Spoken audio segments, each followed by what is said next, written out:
नमस्कार। दोपहर समाचार में आपका स्वागत है।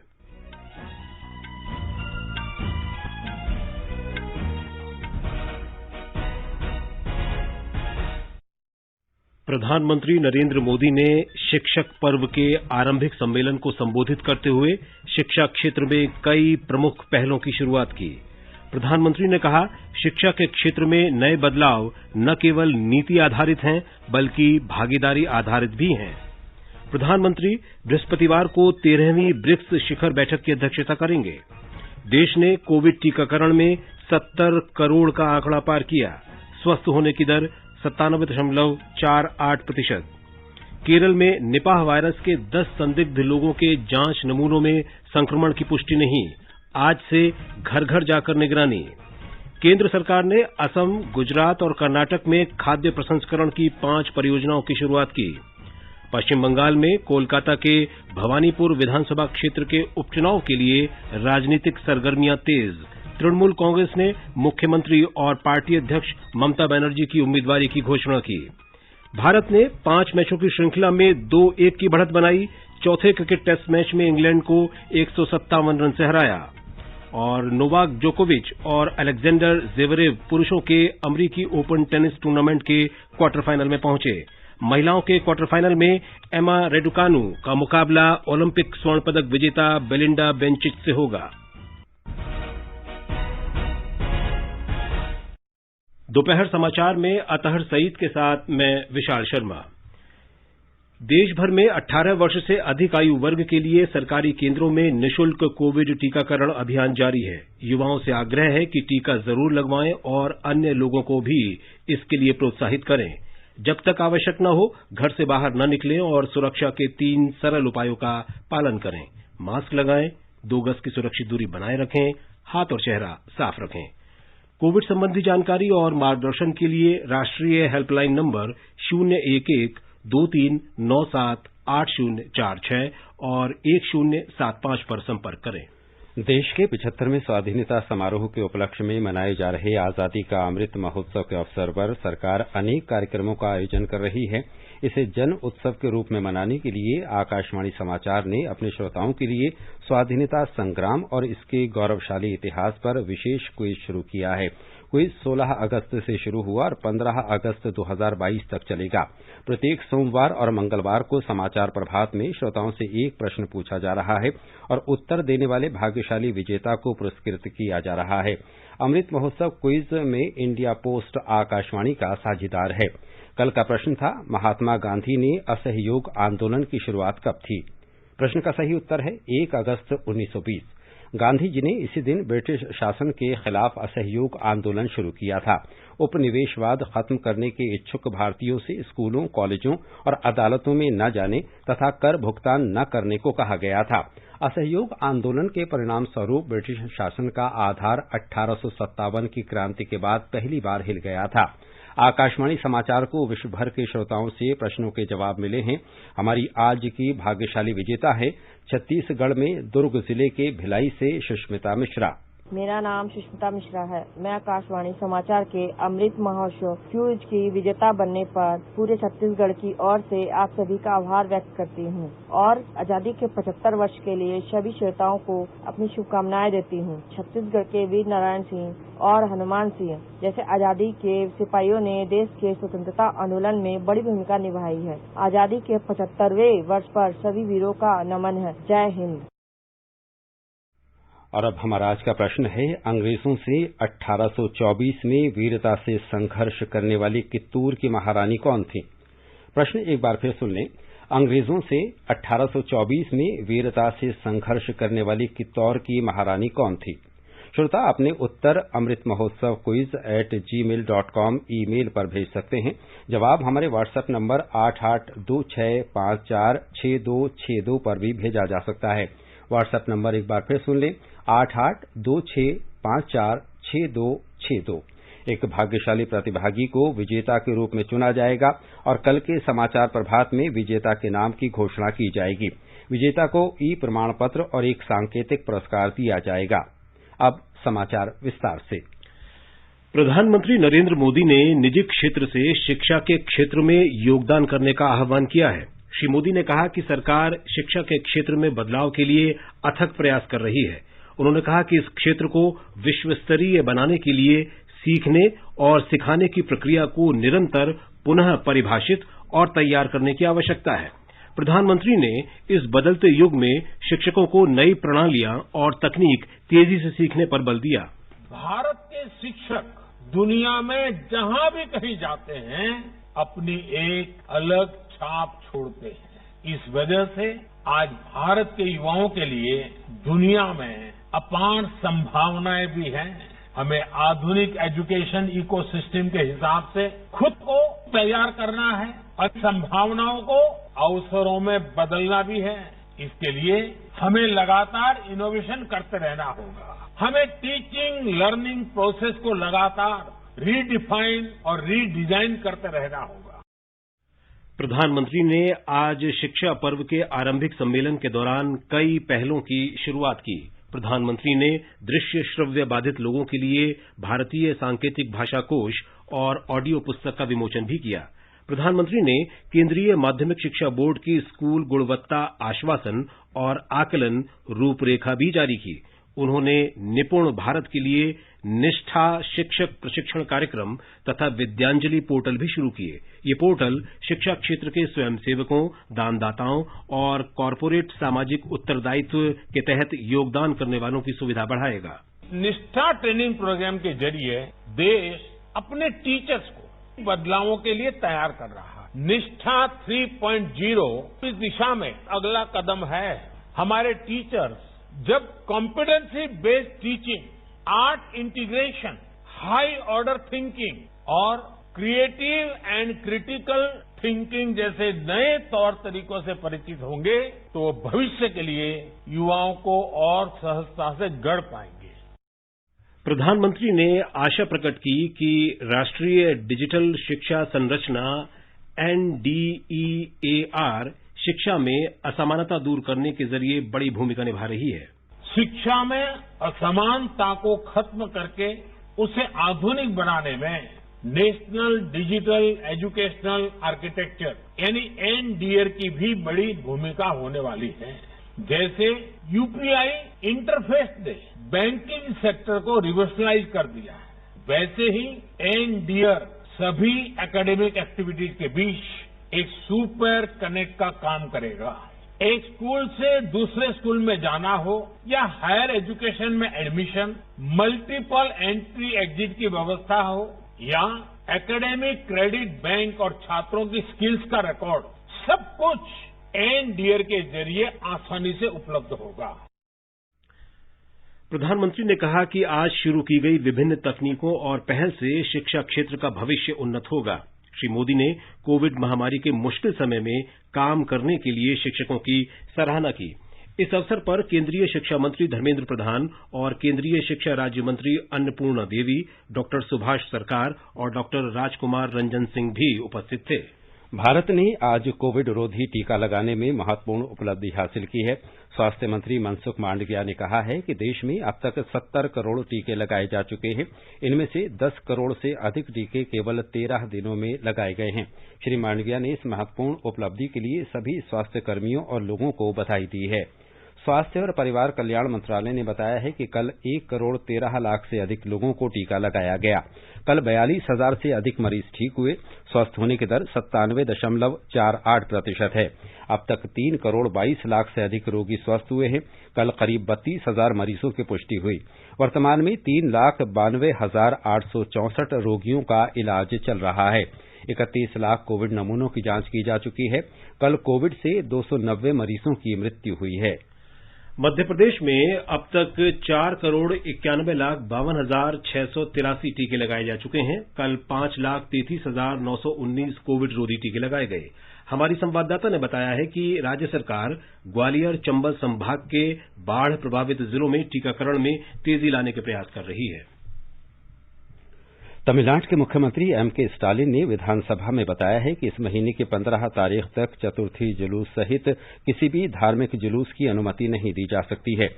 एक प्रश्न के उत्तर में मुख्यमंत्री ने कहा कि राज्य सरकार ने यह निर्णय केंद्र सरकार और मद्रास उच्च न्यायालय के नियमों के अनुरूप लिया है।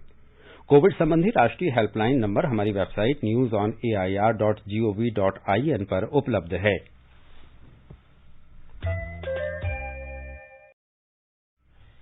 केरल की स्वास्थ्य मंत्री वीना जॉर्ज ने कहा है कि निपाह वायरस के 10 संदिग्ध लोगों के जांच नमूनों में संक्रमण की पुष्टि नहीं हुई है। सुश्री जॉर्ज ने कोझिकोड में मीडिया से बातचीत में बताया कि मौजूदा समय में यह खबर राहत देने वाली है। निपाह वायरस की जांच के लिए पुणे के राष्ट्रीय विषाणु विज्ञान संस्थान में 8 और कोझिकोड मेडिकल कॉलेज अस्पताल की नई प्रयोगशाला में 2 नमूनों की जांच की गई थी। इन जांच नमूनों में उस लड़के के अभिभावकों के नमूने भी शामिल थे जिसकी रविवार को संक्रमण से मौत हो गई थी। सुश्री जॉर्ज ने बताया कि संक्रमित लोगों के संपर्क में आए व्यक्तियों का पता लगाया जा रहा है और क्षेत्र में आज से घर घर जाकर भी निगरानी की जा रही है। ये समाचार हमारी वेबसाइट newsonair.com/hindi और हमारे mobile app news on AIR पर भी उपलब्ध है। चलो मिलकर एक शुरुआत करें, चलो एक फैसला आज करें, मास्क नहीं तो टोकेंगे, कोरोना को रोकेंगे, चलो एक इरादा करते हैं, चलो कुछ वादा करते हैं, मास्क नहीं तो टोकेंगे, कोरोना को रोकेंगे। दोपहर समाचार में आपका फिर स्वागत है। केंद्र सरकार ने आज असम, गुजरात और कर्नाटक में खाद्य प्रसंस्करण की 5 परियोजनाओं की शुरुआत की। इन परियोजनाओं से किसानों को लाभ होगा और रोजगार के अवसर उपलब्ध होंगे। केंद्रीय खाद्य प्रसंस्करण उद्योग मंत्री पशुपति कुमार पारस और राज्य मंत्री प्रहलाद सिंह पटेल ने 124 करोड़ रुपए की इन परियोजनाओं का वर्चुअल माध्यम से उद्घाटन किया। इस अवसर पर खाद्य प्रसंस्करण उद्योग मंत्री पशुपति कुमार पारस ने कहा कि इन परियोजनाओं से 7,600 से अधिक किसानों को लाभ होगा। पश्चिम बंगाल में कोलकाता के भवानीपुर विधानसभा क्षेत्र में होने वाले उपचुनाव के लिए राजनीतिक दलों ने तैयारियां शुरू कर दी हैं। तृणमूल कांग्रेस के विधायक सोवन देव चट्टोपाध्याय के इस्तीफा देने के बाद इस सीट पर चुनाव कराया जा रहा है। तृणमूल कांग्रेस कार्यकर्ता बैठकें कर रहे हैं। भारतीय जनता पार्टी भी आज पार्टी उम्मीदवार पर चर्चा के लिए बैठक करेगी। इस बीच कांग्रेस ने भी इस महत्वपूर्ण मुकाबले के लिए अपना उम्मीदवार खड़ा करने के संकेत दिए हैं। मतदान 30 सितंबर को होगा। 13 सितंबर तक नामांकन भरे जा सकते हैं और 16 सितंबर तक नाम वापस लिए जा सकेंगे। तृणमूल कांग्रेस ने भवानीपुर सीट से मुख्यमंत्री और पार्टी अध्यक्ष ममता बनर्जी के नाम की घोषणा की है। कर्नाटक के मुख्यमंत्री बसवराज बोम्मई ने बेलगावी, हुबली, धारवाड़ और कुलबर्गी नगर निगम चुनावों में भाजपा के प्रदर्शन पर खुशी जताई है। बेलगावी नगर निगम में भारतीय जनता पार्टी ने महाराष्ट्र एकीकरण समिति को हराकर स्पष्ट बहुमत हासिल किया है। हुबली धारवाड़ नगर निगम में भाजपा सबसे बड़ी पार्टी बनकर उभरी है और कलबुर्गी में किसी भी पार्टी को स्पष्ट बहुमत नहीं मिला है। आगे बढ़ने से पहले मुख्य समाचारों पर एक नजर। प्रधानमंत्री नरेंद्र मोदी ने शिक्षक पर्व के आरंभिक सम्मेलन को संबोधित करते हुए शिक्षा क्षेत्र में कई प्रमुख पहलों की शुरुआत की। प्रधानमंत्री ने कहा, शिक्षा के क्षेत्र में नए बदलाव न केवल नीति आधारित हैं बल्कि भागीदारी आधारित भी हैं। प्रधानमंत्री बृहस्पतिवार को 13वीं ब्रिक्स शिखर बैठक की अध्यक्षता करेंगे। देश ने कोविड टीकाकरण में 70 करोड़ का आंकड़ा पार किया। स्वस्थ होने की दर 97.48% है। केरल में निपाह वायरस के 10 संदिग्ध लोगों के जांच नमूनों में संक्रमण की पुष्टि नहीं, आज से घर घर जाकर निगरानी। केंद्र सरकार ने असम, गुजरात और कर्नाटक में खाद्य प्रसंस्करण की 5 परियोजनाओं की शुरुआत की। पश्चिम बंगाल में कोलकाता के भवानीपुर विधानसभा क्षेत्र के उपचुनाव के लिए राजनीतिक सरगर्मियां तेज। तृणमूल कांग्रेस ने मुख्यमंत्री और पार्टी अध्यक्ष ममता बनर्जी की उम्मीदवारी की घोषणा की। नोवाक जोकोविच और अलेक्जेंडर जेवरेव पुरुषों के अमेरिकी ओपन टेनिस टूर्नामेंट के क्वार्टर फाइनल में पहुंचे। महिलाओं के क्वार्टर फाइनल में इम्मा रेडुकानो का मुकाबला ओलंपिक स्वर्ण पदक विजेता बेलिंडा बेनचिच से होगा। प्रधानमंत्री नरेंद्र मोदी बृहस्पतिवार को वर्चुअल माध्यम से 13वीं ब्रिक्स शिखर बैठक की अध्यक्षता करेंगे। इसमें ब्राजील के राष्ट्रपति जायर बोल्सोनारो, रूस के राष्ट्रपति व्लादिमीर पुतिन, चीन के राष्ट्रपति शी चिनफिंग और दक्षिण अफ्रीका के राष्ट्रपति सिरिल रामाफोसा उपस्थित रहेंगे। भारत के राष्ट्रीय सुरक्षा सलाहकार Ajit Doval, New Development Bank के अध्यक्ष Marcos Troyjo, BRICS Business Council के कार्यवाहक अध्यक्ष Omkar Kanwar, BRICS Women Business Alliance की कार्यवाहक अध्यक्ष डॉक्टर संगीता रेड्डी शिखर बैठक के दौरान इस वर्ष के निष्कर्षों पर रिपोर्ट प्रस्तुत करेंगे। शिखर सम्मेलन का विषय है ब्रिक्स एट 15, निरंतरता, एकीकरण और आम सहमति के लिए ब्रिक्स के अंतर्गत सहयोग। भारत ने इंग्लैंड को ओवल क्रिकेट टेस्ट में 157 रन से हराया। पांचवें और अंतिम दिन इंग्लैंड की टीम दूसरी पारी में 210 रन पर सिमट गई। इंग्लैंड को जीत के लिए 368 रन बनाने थे। पांचवां और अंतिम टेस्ट मैच 10 सितंबर से मैनचेस्टर के ओल्ड ट्रैफर्ड में खेला जाएगा। नोवाक जोकोविच और अलेक्जेंडर ज़ेवरेव अमेरिकी ओपन टेनिस टूर्नामेंट के क्वार्टर फाइनल में पहुंच गए हैं। जोकोविच ने अमेरिका के जेनसन ब्रुक्सबी को हराया। क्वार्टर फाइनल में उनका सामना इटली के मटेओ बेरेटिनी से होगा। जर्मनी के अलेक्जेंडर ज़ेवरेव क्वार्टर फाइनल में दक्षिण अफ्रीका के लॉयड हैरिस से खेलेंगे। महिला सिंगल्स के प्री क्वार्टर फाइनल में बेलिंडा बेंचिच ने इगा स्वियाटेक को और रेडुकानु ने शेल्बी रोजर्स को पराजित किया। एमा पहली बार ग्रैंड स्लैम के क्वार्टर फाइनल में पहुंची हैं। क्वार्टर फाइनल में रेडुकानु का सामना ओलंपिक स्वर्ण पदक विजेता बेलिंडा बेंचिच से होगा। ये समाचार आकाशवाणी से प्रसारित किए जा रहे हैं। ताज़ा समाचार जानने के लिए आप हमारे Twitter handle @AIR News Hindi को फॉलो कर सकते हैं।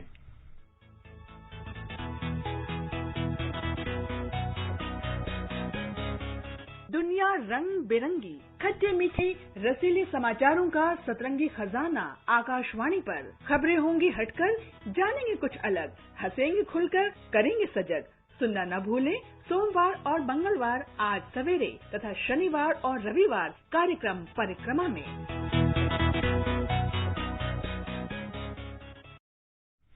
ये आकाशवाणी है। आज का संस्कृति संदेश समर्पित है फिल्म निर्देशक BR इशारा को।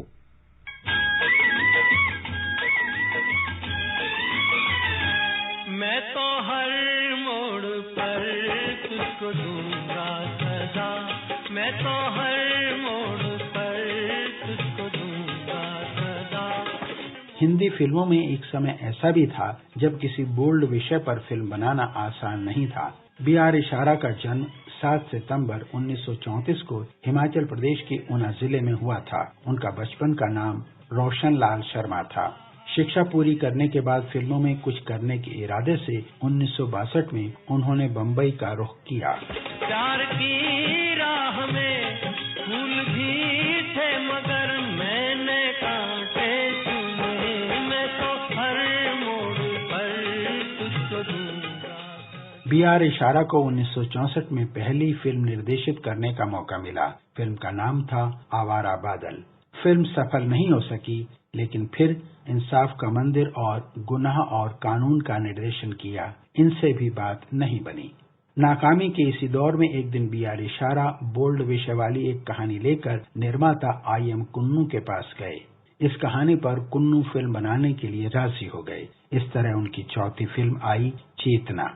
अनिल धवन और रेहाना सुल्तान को लेकर 1970 में बनी इस फिल्म ने BR इशारा को चर्चा में ला दिया। चेतना के बाद BR इशारा की गिनती हिंदी फिल्मों के सफल निर्देशकों में होने लगी। BR इशारा की फिल्मों की सफलता में उनके गीतों का बहुत योगदान रहा। प्यार को चाहिए क्या एक नजर देर से तू मेरे अरमानों के आईने में। बहुमुखी प्रतिभा के धनी इशारा ने लगभग 32 साल के अपने फिल्मी करियर में 37 फिल्मों के निर्देशन के अलावा 15 फिल्मों का लेखन और 2 फिल्मों का निर्माण भी किया। तीसरी कसम फिल्म में उन्होंने बतौर असिस्टेंट डायरेक्टर काम किया। 25 जुलाई 2012 को टीबी से उनका मुंबई में निधन हो गया। लेकिन BR इशारा जैसे लोगों की मौत कभी नहीं होती।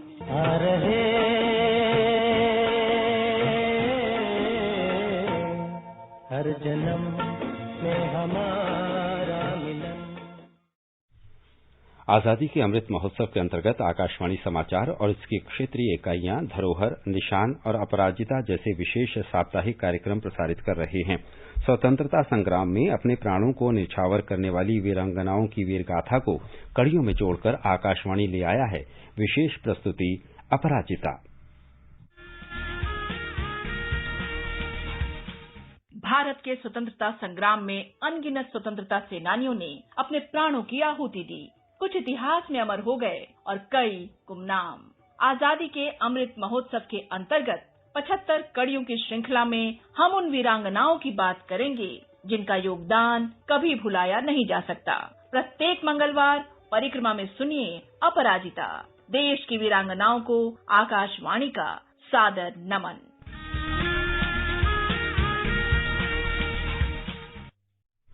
अपराजिता की आज की कड़ी में हम आपको स्वतंत्रता सेनानी रानी कित्तूर चेन्नम्मा की वीर गाथा सुनाएंगे, जिन्होंने 1824 में ब्रिटिश ईस्ट इंडिया कंपनी के खिलाफ सशस्त्र विद्रोह का नेतृत्व किया। आजादी का अमृत महोत्सव के अंतर्गत आइए अब सुनते हैं आकाशवाणी की विशेष प्रस्तुति आजादी का सफर। आजादी का अमृत महोत्सव।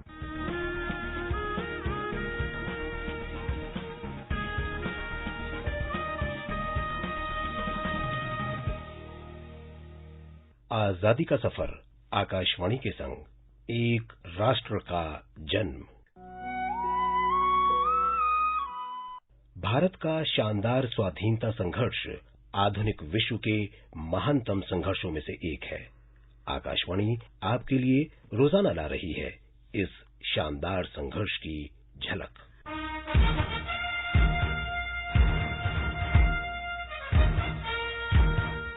महात्मा गांधी लंदन में 7 सितंबर 1931 को दूसरे गोलमेज सम्मेलन में शामिल हुए थे।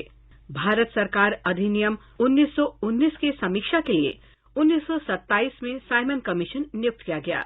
इसी साइमन कमीशन की रिपोर्ट भारत के भावी संविधान पर ब्रिटेन में चर्चा का आधार बनी।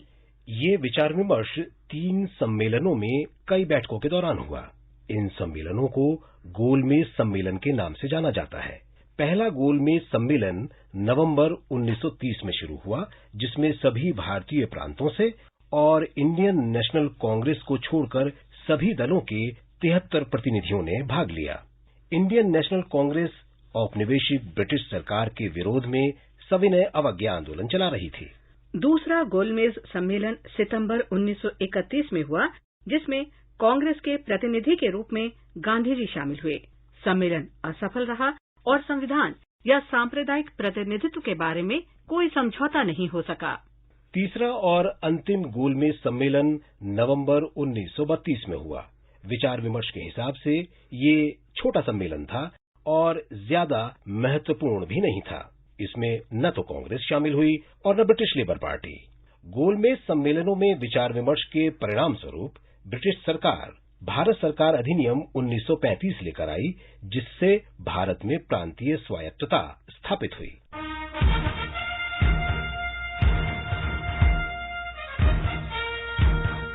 आज प्रसिद्ध लेखक और स्वाधीनता सेनानी रामवृक्ष बेनीपुरी की पुण्यतिथि भी है।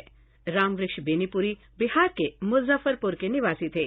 बेनीपुरी ने रॉलेट एक्ट के खिलाफ आंदोलन में सक्रिय रूप से हिस्सा लिया और असहयोग आंदोलन में भी शामिल हुए। वे कांग्रेस सोशलिस्ट पार्टी के अग्रणी मशाल थे। उन्होंने बिहार की प्रांतीय किसान सभा के अध्यक्ष और ऑल इंडिया किसान सभा के उपाध्यक्ष का दायित्व भी संभाला। फैजपुर में 1937 में कांग्रेस के 50वें अधिवेशन में बेनीपुरी ने जमींदारी उन्मूलन का प्रस्ताव पेश किया। हजारीबाग जेल में कारावास के दौरान उन्होंने जातिवाद के विरोध में जनेऊ तोड़ो अभियान शुरू किया। बेनीपुरी जयप्रकाश नारायण के निकट सहयोगी भी थे। उनकी सहायता से ही जयप्रकाश नारायण 1942 में हजारीबाग जेल से भागने में कामयाब हुए। रामवृक्ष बेनीपुरी महान लेखक भी थे। उनका पहला लेख 1916 में कानपुर के प्रताप अखबार में प्रकाशित हुआ था। वे तरुण भारत, किसान मित्र, गोलमाल और बालक जैसे अखबारों के संपादक भी रहे, लेकिन 1929 में युवक के प्रकाशन ने उन्हें अधिक लोकप्रिय बनाया। बेनीपुरी ने हजारीबाग केंद्रीय जेल में कैद के दौरान अम्बपाली पुस्तक लिखी। भारत की स्वतंत्रता के लिए लड़ने वाले महान लेखक और समाज सुधारक रामवृक्ष बेनीपुरी को सदैव याद किया जाता रहेगा।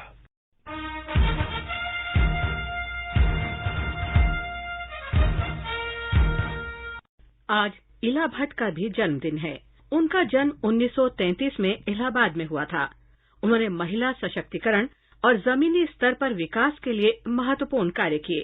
किशोरावस्था में वो स्वाधीनता आंदोलन से प्रभावित हुई जो उस समय चरम पर था। गांधीवादी विचारधारा से प्रभावित होकर इला ने भी अहिंसा और आत्मनिर्भरता का मार्ग चुना। उन्हें जेंटल रिवॉल्यूशनरी भी कहा जाता है क्योंकि वे हिंसा के बिना ही महिलाओं से जुड़े मुद्दे मुखर होकर उठाती थीं। इला भट्ट ने 1972 में भारत में सेल्फ एम्प्लॉयड विमेन्स एसोसिएशन की स्थापना की। इला को 1977 में सामुदायिक नेतृत्व के लिए रामोन मैगसेसे पुरस्कार प्रदान किया गया। भारत सरकार ने उन्हें 1985 में पद्मश्री और 1986 में पद्म भूषण से सम्मानित किया। इला 1986 से 1989 तक संसद की सदस्य भी रहीं। इला भट्ट द एल्डर्स समूह से भी जुड़ी रहीं। ये शांति, न्याय और मानवाधिकारों के लिए मिलकर काम करने वाले वैश्विक नेताओं का समूह है। इला बाल विवाह की समस्या सहित महिलाओं और लड़कियों के लिए बराबरी की पहल करने के लिए विशेष रूप से याद की जाती हैं। उन्हें जमीनी स्तर पर उद्यमिता के माध्यम से महिलाओं के सशक्तिकरण में आजीवन उपलब्धि के लिए प्रतिष्ठित रेडक्लिफ मेडल और इंदिरा गांधी शांति, निरस्त्रीकरण और विकास पुरस्कार 2011 से भी सम्मानित किया गया। It was my childhood, my growing up in Toto that has become more impressive to me. I have been influenced by the freedom movement. आजादी का सफर आकाशवाणी के संग में बस आज इतना ही। कल फिर मिलेंगे नई कड़ी के साथ।